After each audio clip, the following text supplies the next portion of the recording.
नमस्कार दोस्तों, स्टार्ट करते हैं। जो हमारा जो टॉपिक था वो राजस्थान की स्थापत्य कला जो टॉपिक चल रहा था उसके अंदर का हम पढ़ रहे थे राजस्थान के दुर्ग। और जो दुर्ग से संबंधित जो छोटी मोटी बातें थी वो हम जो पिछली कक्षा थी उसमें कर चुके थे, जो प्रत्येक अभ्यर्थी को पता होने आवश्यक थे। दोस्तों ये हमारा पार्ट 2 है और इसके अंतर्गत हम पश्चिमी राजस्थान से दुर्गों की शुरुआत करने वाले हैं। तो पश्चिमी राजस्थान से सबसे पहला जो हमारा दुर्ग है वो आता है सोनारगढ़।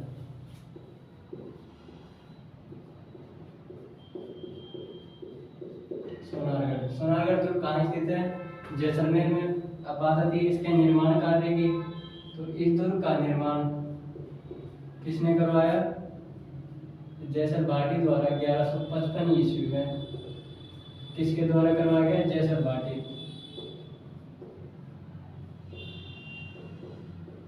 जैसल भाटी, लेकिन दोस्तों जो है जैसल भाटी था इस दुर्ग के कार्य को पूर्ण नहीं करा पाया। तो इस दुर्ग का जो पूर्ण कार्य था वो इसी के पुत्र सालवाहिन द्वितीय ने 1164 ईस्वी में कराया। हम लिख सकते हैं कि इस दुर्ग का पुनर्निर्माण 1164 ईस्वी में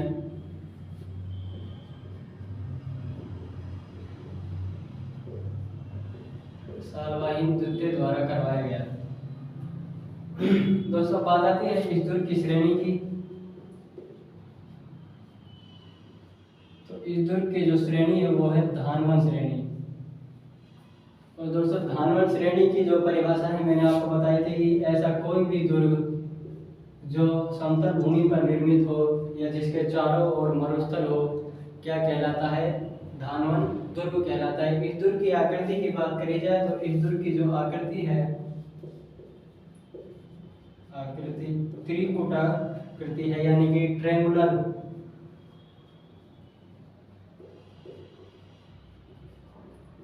त्रिकुटाकृति। प्रवेश द्वार की बात की जाए तो इसके जो मुख्य प्रवेश द्वार है वो मैं लिख देता हूँ यहाँ पर। प्रवेश द्वार दोस्तों जो सबसे पहला जो प्रवेश द्वार है वो है अक्षयपोल।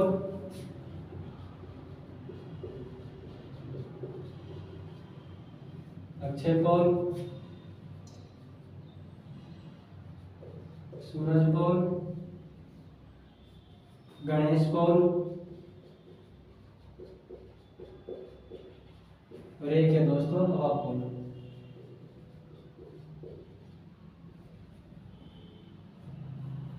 ये कुछ जो है इसके जो प्रवेश द्वार है, ये अक्षयपोल, सूरजपोल, गणेशपोल और कौन सा है?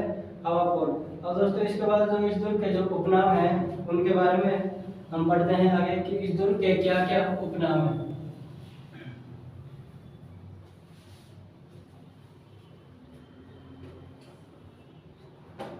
तो यहाँ पर मैं लिख देता हूँ सोनारगढ़,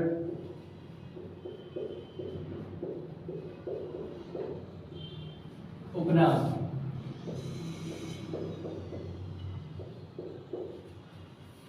दुर्ग के उपनाम की बात करें तो सबसे पहला जो आता है वो है रेगिस्तान का गुलाब।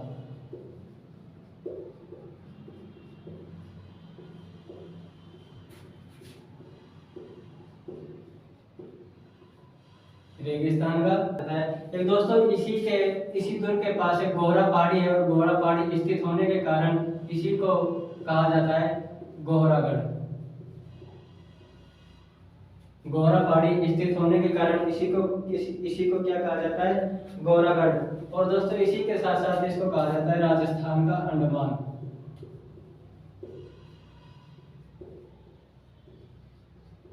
राजस्थान इस दुर्ग का जो परकोटा है वो घाघरे नुमा है, इसी कारण इसको घाघरा कोट अथवा कमरकोट कहा जाता है, जिसे स्थानीय भाषा में क्या कहते हैं? पाड़ा कहते हैं। दोस्तों एक इसी का उपनाम हो जाएगा स्वर्णगिरी। स्वर्णगिरी पीले पत्थरों से निर्मित होने के कारण इस दुर्ग को क्या कहा जाता है? स्वर्णगिरी। जब सूर्य की किरणें इन पत्थरों पर पड़ती है तो ये बिल्कुल किस प्रकार चमकते हैं? जिस प्रकार सोना चमकता है उसी प्रकार ये चमकते हैं। और एक कहा जाता है जैसलगढ़। जैसलगढ़ क्यों कहा जाता है? क्योंकि जो इसकी जो लोक कथाएं हैं या लोक गाथा हैं उनमें जैसलमेर के लिए क्या प्रयोग किया गया है, जैसान शब्द का प्रयोग किया गया है। इसी कारण इसे कहा जाता है जैसानगढ़। तो दोस्तों एक इसका उपनाम हो जाएगा गलियों का किला।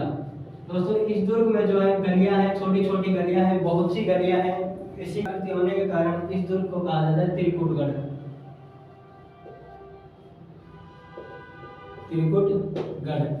त्रिकुटगढ़ कहा जाता है। और जो पश्चिमी सीमा का प्रहरी है, एक पॉइंट और यहाँ पर लिख लेना, पश्चिमी सीमा का प्रहरी। दोस्तों ये कुछ उपनाम है जो इस दुर्ग के हो गए। सोनारगढ़ दुर्ग के जो उपनाम है वो लिख दिए हैं। पहला है रेगिस्तान का गुलाब, गौरागढ़ क्योंकि पास ही में गौरा पहाड़ी स्थित है, तो इसी कारण इसको गौरागढ़ के नाम से जाना जाता है। राजस्थान का अंडमान, घाघराकोट क्यों, क्योंकि जो इस दुर्ग का जो परकोटा है जिस प्रकार घाघरा होता है उसी प्रकार उसकी आकृति है, इसी कारण इसे घाघराकोट के नाम से जाते हैं। स्वर्णगिरी पीले पत्थरों से निर्मित होने के कारण जैसानगढ़, इसका जो जैसान शब्द का प्रयोग है, जो वहाँ की जो लोक गाथाएं हैं, ये लोक कथाएं, उसमें जैसलमेर की जगह जैसानगढ़ का प्रयोग किया गया है। और गलियों का किला, इस दुर्ग में सर्वाधिक गलियां हैं, इसलिए इसे कहा जाता है गलियों का किला। और एक त्रिकुटगढ़, इसी के साथ साथ दोस्तों यह राजस्थान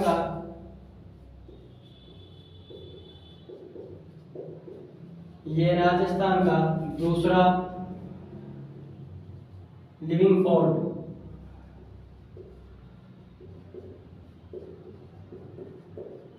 ये राजस्थान का दूसरा लिविंग फोर्ट है। यदि प्रथम की बात की जाए तो वो पहला है चित्तौड़गढ़।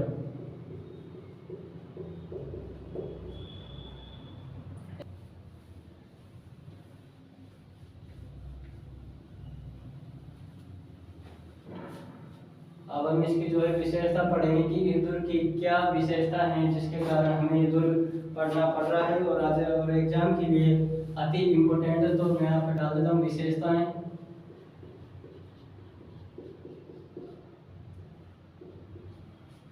तो दोस्तों विशेषता, सबसे पहली जो विशेषता है, पीले पत्थरों से निर्मित। लिखने की आवश्यकता नहीं है, मैं पहले लिख चुका हूँ, आपको बता दिया। पीले पत्थरों से निर्मित इस दुर्ग की जो छतें हैं वो किससे बनी हुई, लकड़ी से निर्मित है।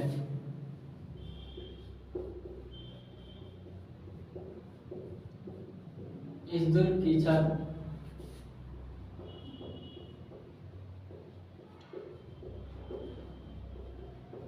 किससे निर्मित है, लकड़ी से निर्मित है। अगर दुर्ग का परकोटा,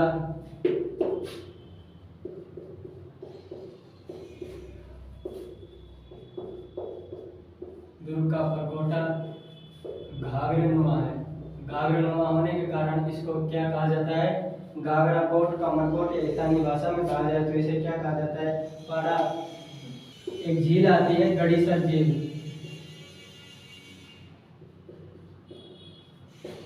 इसी दुर्ग के पास गड़ीसर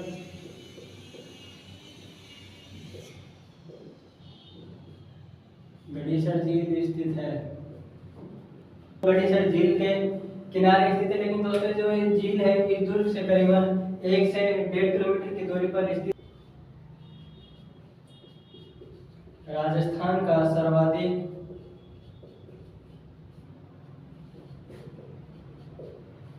बुर्जों वाला किला। तो दोस्तों हमने आपको पिछली कक्षा में बताया था कितनी बुर्जें हैं, 99 बुर्जें। कितनी बुर्जें हैं, 99 बुर्जें। इसी दुर्ग पर वर्ष 2009 में 5 रुपए का क्या जारी किया गया, डाक टिकट जारी किया गया। डाक टिकट जारी किया गया। इस दुर्ग के निर्माण में दोस्तों चूना और सीमेंट का प्रयोग नहीं किया गया। इस दुर्ग के निर्माण में चूना वे सीमेंट का प्रयोग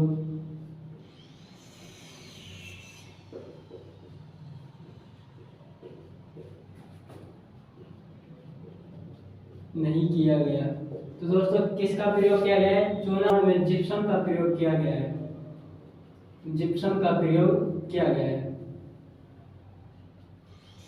फिर दोस्तों ये इस दुर्ग की कुछ विशेषता हो गई। दुर्ग की छत लकड़ी से निर्मित है। 2009 में 5 रुपए का डाक टिकट जारी किया गया।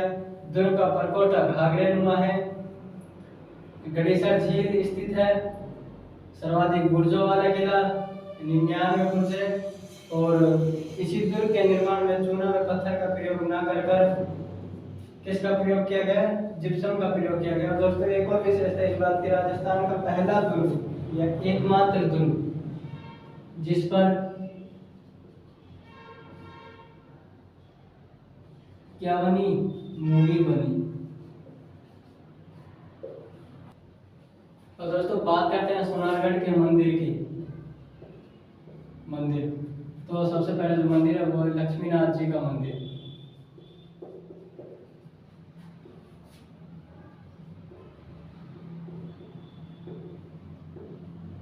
लक्ष्मीनाथ जी का मंदिर निर्माण कब और किसके द्वारा करवाया गया? निर्माण करवाया गया 1437 ईस्वी में। किसके द्वारा करवाया गया?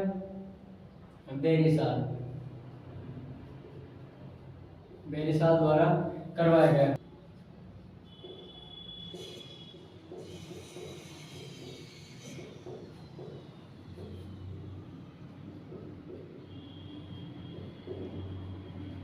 जैसलमेर राजाओं को क्या माने जाते हैं? आराध्य देव माने जाते हैं। जो इनकी जो मूर्ति है कहाँ से लाई गई थी? इनकी जो मूर्ति है वो मेड़ता से लाई गई थी।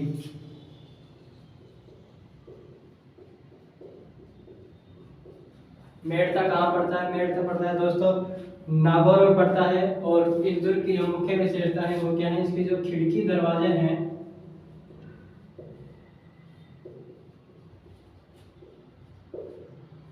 खिड़की दरवाजे किससे निर्मित?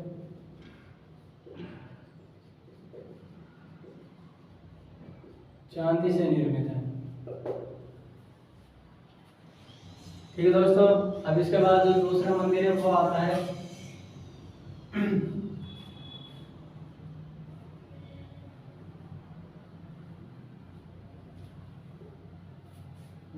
दोस्तों जो दूसरा जो मंदिर है वो आता है आदिनाथ जी का मंदिर।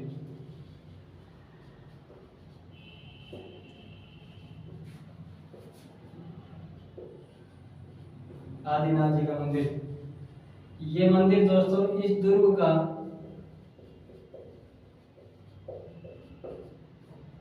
सबसे प्राचीन मंदिर है। इस दुर्ग का क्या है? सबसे प्राचीन मंदिर है। और ये एक प्रकार का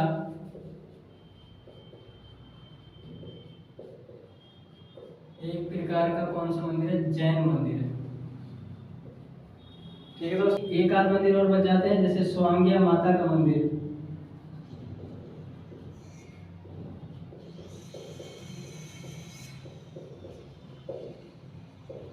स्वांगिया माता का मंदिर। स्वांगिया माता जो है भाटी राजवंश की कुल देवी।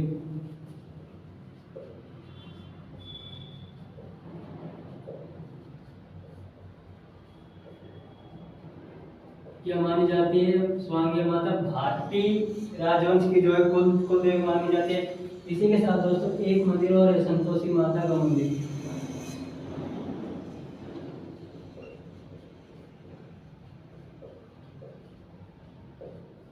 दोस्तों ये कुछ जो है सोनारगढ़ के जो है इम्पोर्टेंट जो है मंदिर हो गए।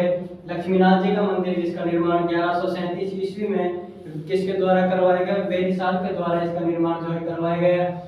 लक्ष्मीनाथ जी जैसलमेर राजाओं के आराध्य देव माने जाते हैं। इनकी जो मूर्ति है वो मेड़ता से लाई गई थी। और इस मंदिर के जो खिड़की दरवाजे हैं वो चांदी से निर्मित हैं। इसी के साथ दूसरा मंदिर आता है, इनका जैन मंदिर है। और इसे इस दुर्ग का सबसे प्राचीन मंदिर माना जाता है स्वांगिया माता का मंदिर। भाटी राजवंश की जो है कुल देवी मानी जाती है। और इसी के साथ एक छोटा मंदिर और है, संतोषी माता का मंदिर। ये हो गया दोस्तों सोनारगढ़ दुर्ग के कुछ मंदिर। अब मंदिरों के बाद हम बात करते हैं कि इस दुर्ग में कौन कौन से महल हैं।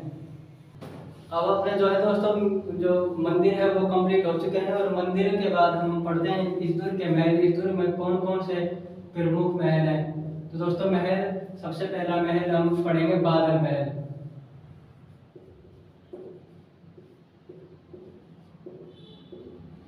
बादल महल, सोनारगढ़ का बादल महल। अब हम इसकी जो विशेषता है वो पढ़ेंगे कि ये जो बादल महल है ये स्थानीय सिलावटों, सिलावटों का मतलब होता है कारीगरों, यानी कि जिन्हें स्थानीय भाषा में क्या कहा जाता है, सिलावटों। स्थानीय सिलावटों या लिख सकते हैं कि स्थानीय कारीगरों द्वारा निर्मित। यह महल स्थानीय सिलावटों द्वारा निर्मित किया गया। यह महल 5 मंजिला इमारत है।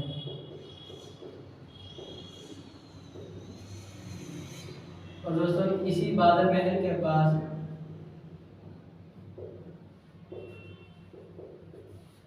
इसी महल के पास एक टावर आता है, ताजिया टावर।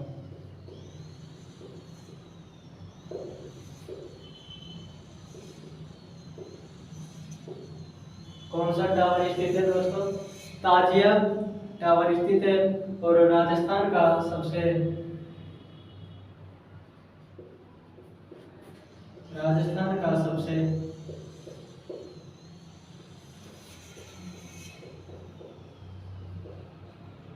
ऊंचा बादल महल।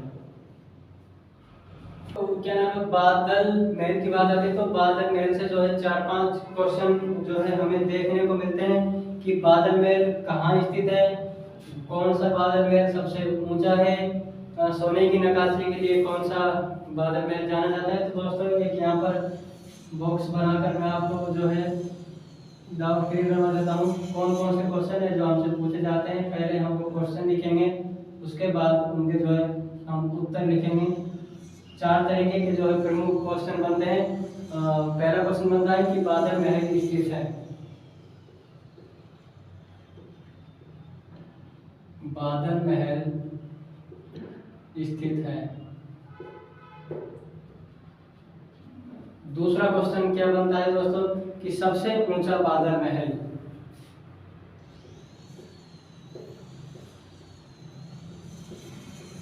सबसे ऊंचा बादल महल सबसे ऊंचा बादल महल और बादल महल स्थित है। इसी के साथ तीसरा बनता है कि सोने की नक्काशी के लिए प्रसिद्ध।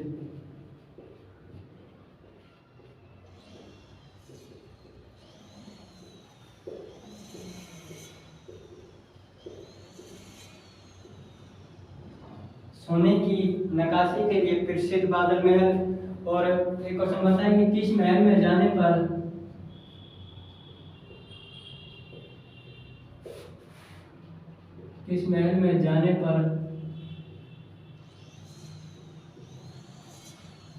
वास्तविक बादल महल का आभास होता है। दोस्तों ये जो कुछ 4 इंपॉर्टेंट क्वेश्चन है जो परीक्षा में अधिकतर घूमते रहते हैं और बच्चे क्या है इसमें कंफ्यूज हो जाते हैं। तो आज हम आपको बताते हैं कि बादल महल स्थित है। तो दोस्तों बादल महल कहाँ स्थित है? कुंभलगढ़।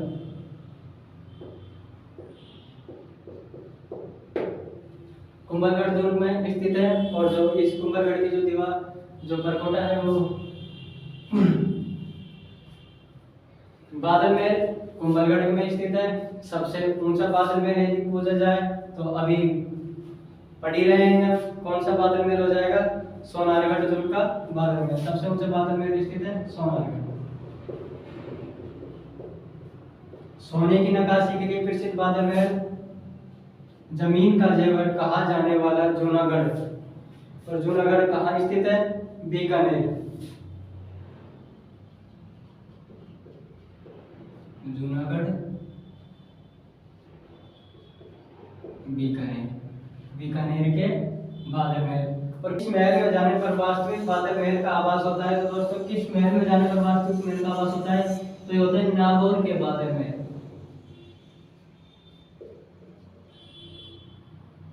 नागौर के महल। दोस्तों ये जो 4 क्वेश्चन है जो परीक्षा की दृष्टि से इंपॉर्टेंट है, जो परीक्षा में बार बार पूछे जाते हैं।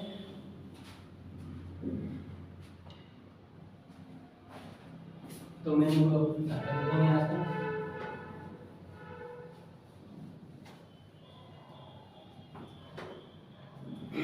दोस्तों बादल महल, चलिए आगे बढ़ाते हैं। इसी के बाद दूसरा आता है सर्वोत्तम महल।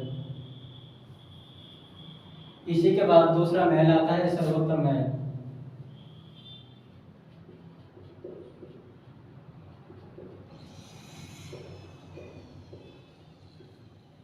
सर्वोत्तम महल दोस्तों, सर्वोत्तम महल का निर्माण किसके द्वारा करवाया गया? अक्षय सिंह के द्वारा।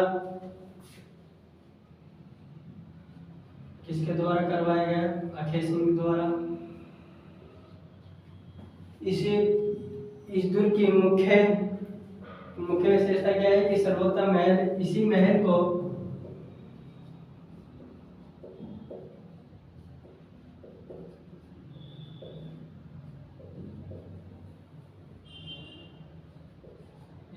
क्या कहते हैं? शीश महल।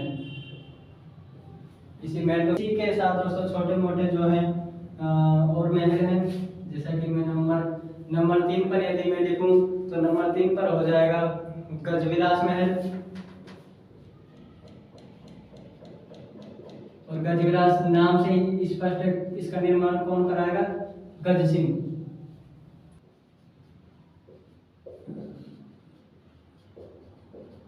जवाहर विलास महल। और दोस्तों इन्हीं दुर्ग की जो है खास बात क्या है? पत्थरों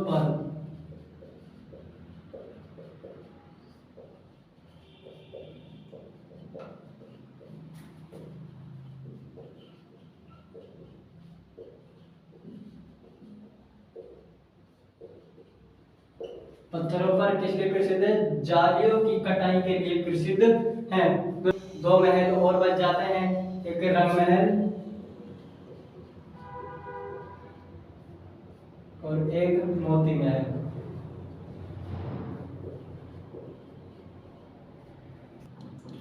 तो दोस्तों हमने जो है सोनारगढ़ के बादल महल के बारे में पढ़ा। बादल महल जो स्थानीय कारीगरों द्वारा निर्मित है। इस दुर्ग की इमारतें कितनी है? 5 मंजिला इस दुर्ग की इमारत है और इसी के पास ताजिया टावर स्थित है। राजस्थान का सबसे ऊंचा बादल महल। इसी के साथ सर्वोत्तम महल जिसका निर्माण अक्षय सिंह द्वारा करवाया गया और इसी महल को क्या कहते हैं? शीश महल। इसी के साथ गजविलास नाम से स्पष्ट होता है, गज सिंह ने निर्माण करवाया। और जवाहर विलास महल, इन दोनों की, इस महल में जो पत्थर लगे हुए हैं उन पर जो जालियों की कटाई के लिए ये प्रसिद्ध माने जाते हैं। इसी के साथ 2 छोटे और बच जाते हैं, रंग महल और मोती महल, जो परीक्षा की दृष्टि से इतने उपयोगी नहीं है। इसी के साथ हम आगे बढ़ाते हैं चैप्टर को। दोस्तों हमने दुर्ग के महल महल्ले पढ़ लिए, दुर्ग के मंदिर पढ़ लिए, उपनाम दुर्ग के पढ़ लिए, जो मुख्य जो विशेषताएं थी छोटी मोटी निर्माण वगैरह जो थी हमने सब पढ़ लिए। अब हम जो दुर्ग, इस दुर्ग के बारे में ऐसा कहा जाता है कि इस दुर्ग में एक कुआं स्थित है जिसे जयश्लोक कुएं के नाम से जाना जाता है, जिसका निर्माण कहा जाता है कि एक बार यहाँ पर श्री कृष्ण और अर्जुन घूम रहे थे, तो जब श्री कृष्ण ने कहा था कि जो मेरी आने वाली पीढ़ी होगी उसको इस क्षेत्र में पानी की कमी महसूस होगी और उस पानी की कमी महसूस होगी, उस पानी की कमी की पूर्ति करने के लिए जो श्री कृष्ण है उन्होंने अपने सुदर्शन चक्र द्वारा एक कुएं का निर्माण करवाया, जिसे क्या कहा जाता है? जयश्लोक कुआं।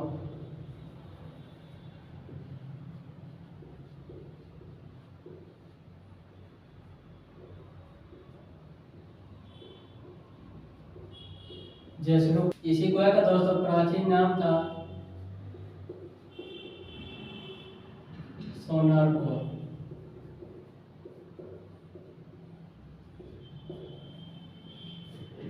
इस दुर्ग का निर्माण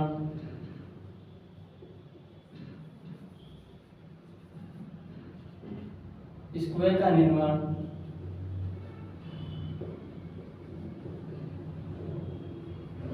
श्री कृष्ण के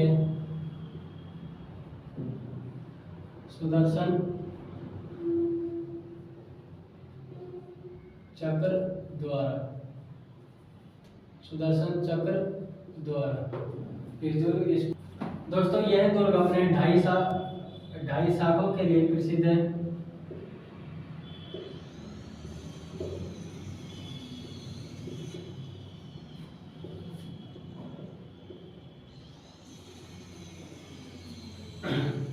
ढाई शाखों के लिए प्रसिद्ध राजस्थान का एकमात्र दुर्ग जहाँ पर अर्ध शाखा हुआ, कहाँ हुआ? जैसलमेर में। और शाखा कैसे बनता है दोस्तों? जब केसरिया राजा द्वारा प्लस में जौहर रानियों द्वारा किया जाता है तब बनता है शाखा। केसरिया और जौहर की परिभाषा दोस्तों, जब जो राजा है जब दुश्मन से लड़ने जाता है और तब ऐसी स्थिति हो जाती है कि इस युद्ध में बचना असंभव है, तो राजा है जो केसरिया धारण करता है और जो है वीर गति को प्राप्त होता है। युद्ध में वीर गति को प्राप्त होने के बाद जो रानियां है वो जौहर करती हैं। तो प्रथम शाखा है। प्रथम शाखा कब हुआ? 1312 में। उस समय शासक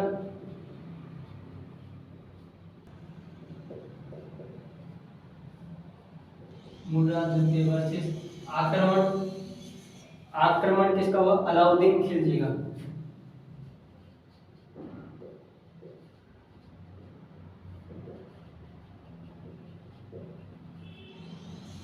प्रथम शाखा दोस्तों 1312 में हुआ, 1312 ईस्वी में हुआ। और उस समय जो इस दुर्ग का जो शासक था वो मुराद द्वितीय था और आक्रमणकारी कौन था? अलाउद्दीन खिलजी। अब बात आती है इस दुर्ग के दूसरे शाखे की। दुर्ग का दूसरा शाखा केजी के 1370 लिखा मिलता है। केजी के 1300 में जो यहाँ का शासक था वो था दूधाभारी।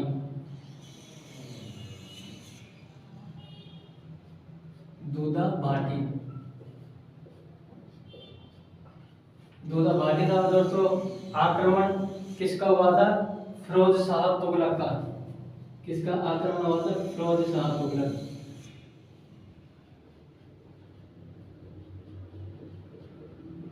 फिरोज शाह तुगलक का क्या हुआ था? आक्रमण हुआ था दोस्तों।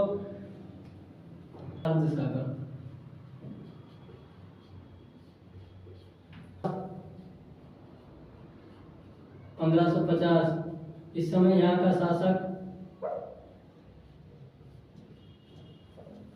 यहाँ का जो शासक था वो था लाओ लूणकर्ण।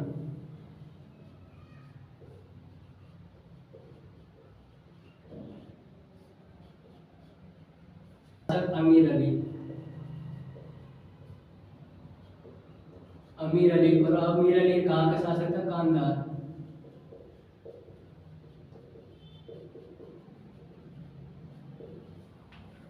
ये हो गए दोस्तों इस दुर्ग के शाखे।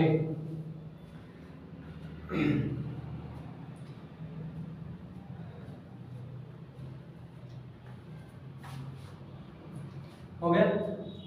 तो एक जो पानी की पूर्ति के लिए यानी कि जल की कमी को पूरी करने के लिए कौन सा कुआं? जेसलू कुआं, जिसका प्राचीन नाम सोनार कुआं। और इसका निर्माण जो है श्री कृष्ण के सुदर्शन चक्र द्वारा। यह दुर्ग अपने 2.5 शाखों के लिए प्रसिद्ध है। शाखा किसे कहते हैं? जब केसरिया प्लस जौहर बराबर क्या बनता है? शाखा। जिस युद्ध में केसरिया हुआ हो और क्या हुआ हो? जौहर हुआ हो, वो क्या बनता है? पूर्ण रूप से शाखा कहलाता है। इस दुर्ग का प्रथम शाखा 1312 ईस्वी में जब यहाँ का शासक मुराद द्वितीय था तो किसका आक्रमण हुआ था? अलाउद्दीन खिलजी का। यह इस दुर्ग का प्रथम शाखा था। द्वितीय शाखा 1370 और 1371 किसके शासक? दूधाभाटी। और आक्रमण फिरोज शाह तुगलक का आक्रमण हुआ था। इस दुर्ग का जो तृतीय शाखा था, या जिसे हम कह सकते हैं कि अर्ध शाखा, जिसे हम कहेंगे, तृतीय नहीं कहेंगे क्योंकि यह पूर्ण रूप से जो है जो वो क्या नाम है शाखा नहीं था। ये तो इस दुर्ग का अर्ध शाखा था। 1550 ईस्वी में यहाँ का शासक लूणकर्ण था और जो आक्रमणकारी था वो कौन था? अमीर अली। कहाँ का शासक था? कांधार का। इस जो अर्ध शाखा है इसमें हम लिखेंगे कि इसमें इस युद्ध में केवल क्या किया गया? केसरिया।